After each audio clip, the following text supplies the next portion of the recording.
डॉक्टरों को इंसाफ दो, इंसाफ दो, इंसाफ दो। FIR दर्ज करो, दर्ज करो, दर्ज करो।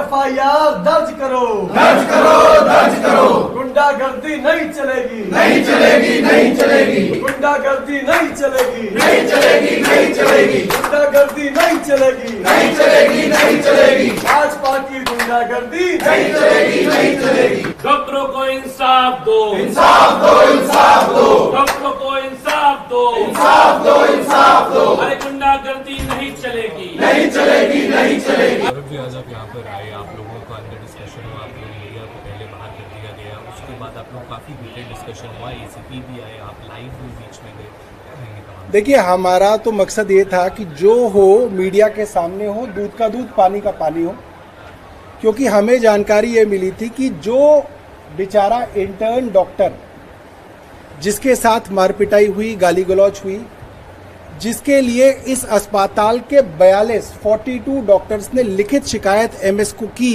कि FIR दर्ज कराई जाए, उसके और उसके परिवार के ऊपर दबाव बनाया जा रहा है, राजनीतिक दबाव बनाया जा रहा है कि तुम्हारा करियर और ज़िंदगी सब खराब कर देंगे, और उससे कंप्लेंट वापस लेने का दबाव डाला जा रहा है। ये बात हमें मालूम है। इसीलिए कल 11:15 बजे जो हादसा हुआ, उसको अभी तक 2 बज रहे हैं, MS साहिबा ने उसकी कंप्लेंट पुलिस को नहीं दी। रास्ते में SHO साहब मिले, SHO साहब को लेके हम MS के कमरे में गए। SHO साहब ने MS साहब के मुंह पे कह दिया कि आपने हमें कोई कंप्लेंट नहीं दी। तो हमने MS साहिबा से पूछा, क्या नाम है मैडम का? उमा जी। उमा जी से पूछा कि भाई आपने ये कंप्लेंट क्यों नहीं दी पुलिस को? तो सबसे पहले उन्होंने कहा कि मेरे पास कोई कंप्लेंट आई ही नहीं, उन्होंने ये कहा। और फिर डॉक्टर निम्मी रस्तोगी, हमारी डॉक्टर सेल की अध्यक्ष हैं, इन्होंने अपने फ़ोन पे दिखाया कि मैडम सोशल मीडिया पे कल से कंप्लेंट चल रही है, 4 पेजों की कंप्लेंट है, आपके नाम पे कल दी गई है, 42 डॉक्टरों के साइन हैं, आप क्या बात कर रही हैं कि आपको कंप्लेंट ही नहीं मिली? तो जब कन्फ्रंट किया गया तो वो नाराज हो गई और वो बोली, ये मेरा काम है, who are you to ask, आप कौन होते हैं मेरे से ये पूछने वाले, मैं आपकी जवाबदेही नहीं है। तो हमने कहा कि हम पब्लिक हैं, हमारे साथ इलेक्टेड पब्लिक रिप्रेजेंटेटिव है, MLAs हैं, MLA Tilaknagar, MLA Burari, MLA Kondli और कई काउंसलर हैं, और अगर डॉक्टरों को आप डराओगे धमकाओगे तो हम पूछेंगे। तो वो बोली कि मैंने इस मामले को एमिकेबली सेटल कर दिया है, हम कंप्लेंट नहीं देंगे पुलिस को। तो ACP साहब भी आ गए। ACP साहब ने भी बोला, जब मामला सेटल हो गया है तो आप कौन है, आपका लोकस क्या है, ये ACP साहब ने कहा।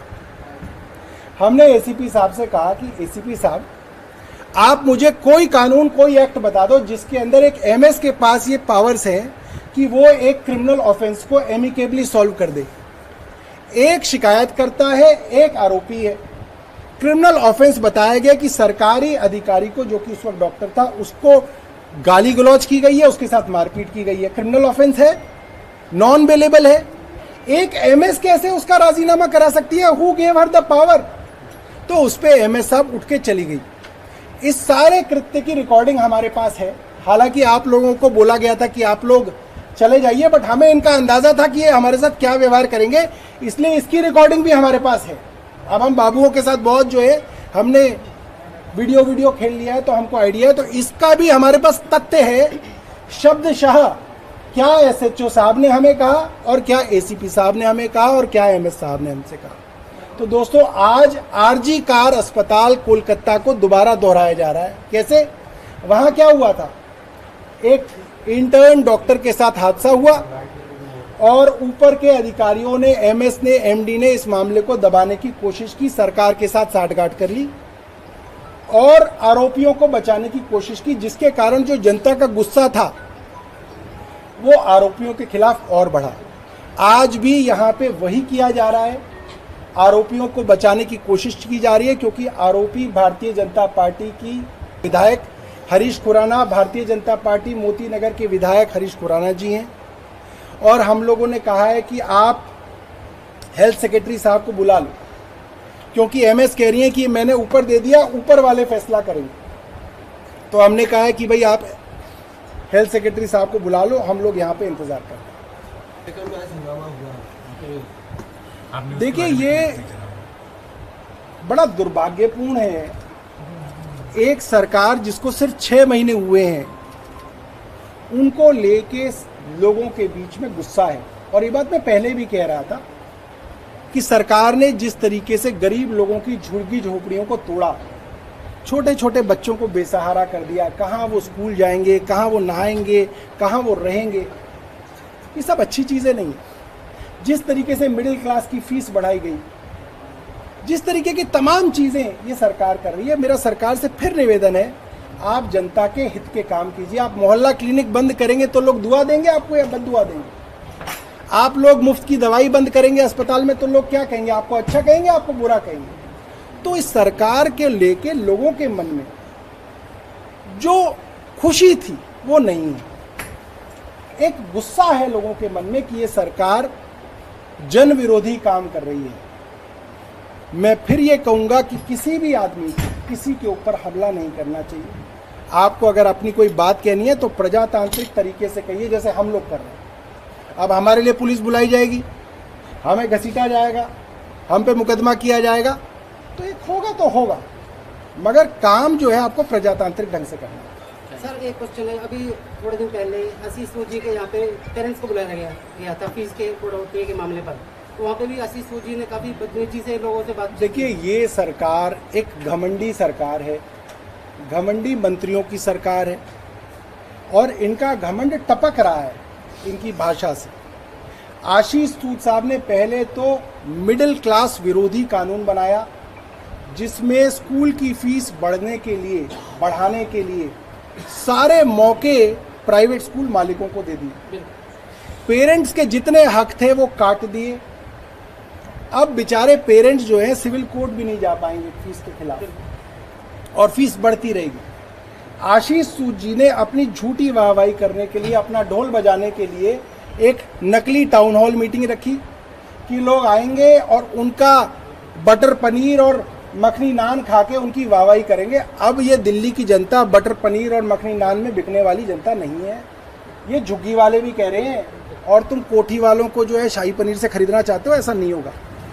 तो आशीष सूद जी बोले उनसे कि ये स्टेज मेरा, ये मंच मेरा, मैं तुम्हें खिलाऊंगा तो अपनी गाऊंगा या तुम्हारी सुनूंगा? तो भाई खुद ही खा लो तुम नान, और खुद ही खा लो तुम पनीर, और अपनी गाते रहो। जनता को नहीं सुननी तुम्हारी, ना जनता को तुम्हारा खाना। तो सर, जैसे केजरीवाल जी के समय पे दिल्ली में बहुत अच्छे काम होते हैं, यहाँ पे तो कुछ हो ही नहीं रहा और पूरी दिल्ली डूबी पड़ी है इस वक्त पानी में। देखिए, ये दुर्भाग्य है कि आज जनता जिस सरकार को चाहती है वो सरकार नहीं आ रही है। चोरी से, इलेक्शन चोरी से, वोट चोरी से सरकारें जो है भारतीय जनता पार्टी बना रही है। मगर अब वो वक्त ख़त्म हो रहा है, अब जनता जाग रही है, और अब इनका अंत जो है, इनकी सरकारों का जो अंत है वो बहुत निकट है।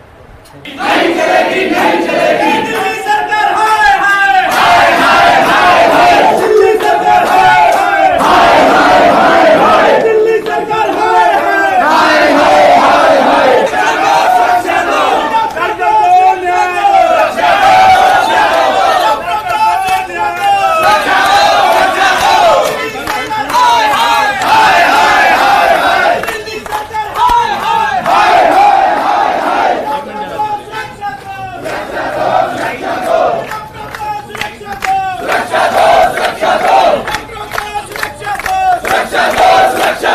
आज हम लोग आचार्य श्री भिक्षु हॉस्पिटल आए हुए हैं, और यहाँ पे हमारी यहाँ की MS medical superintendent doctor Uma से बात हुई, और पहले उन्होंने हमें मना किया कि उनको कोई मारपीट की कंप्लेंट नहीं मिली है।